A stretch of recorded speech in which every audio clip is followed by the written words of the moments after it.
ఇవ్వాల్సిన సమయాన్ని ఇవ్వక మన సొంత పనులకు మనం వాడుకుంటున్నాం. ఏనండి మాట చక్కగా వినండి.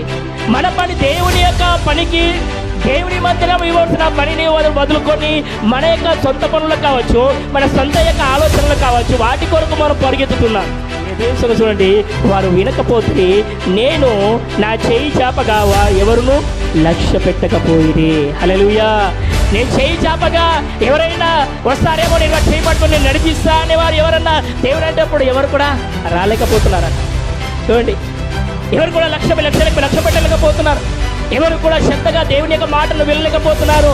చూడండి సంగమా, దేవుడి సంగమా, ఇంతమందిగా మనం కూడుకున్నాం. దేవుడి మాట ఇక్కడ విన్నంతసేపే ఈరోజు అయ్యగారు సూపర్ వాక్యం చెప్పిండు. ఈరోజు పాటలు బాగా పాడ్డాం. ఈరోజు ప్రభు వల్ల ఆరాధన మంచిగా జరిగింది. ఈరోజు భోజనం చక్కగా జరిగాయి. ఇక్కడనే. కానీ మందిరం నుంచి మనం బయటికి వెళ్ళిన తర్వాత ఆ మాటలు మనకు కనబడవు. మందిరం నుంచి బయలుదేరిన వెంటనే మనకు ఆ మాటలు కనబడవు. ఈరోజు మా యొక్క మందిరంలో ఆరాధన బాగా జరిగింది మాట కనబడవు. ఇది అయ్యగారు చక్కని వాక్యం చెప్పారని కనబడవు. ఎక్కడ మిస్సాయి? మందిరంలో ఉన్నంతసేపే. హల్లెలూయా. మందిరంలో ఉన్నంతసేపే దేవుని అబ్బా ఈరోజు ఆరాధన చక్కగా చేశాను, ఈరోజు నేను కన్నీళ్ళు కార్చాను, ఈరోజు దేవుడు నా మోరని విన్నాడు, ఈరోజు దేవుడు నా ప్రార్థన విన్నాడు, ఈరోజు అయ్యగారు చక్కని వాక్యం చెప్పారు, దేవుడు నాతో మాట్లాడాడు అంటాం. ఎప్పుడు? ఇక్కడ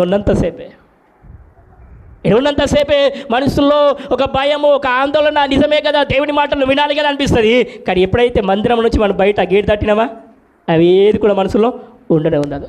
ఏది కూడా మనకి ఏది కూడా మన హృదయంలో ఏమాత్రం కూడా ఉండదు. చూడండి.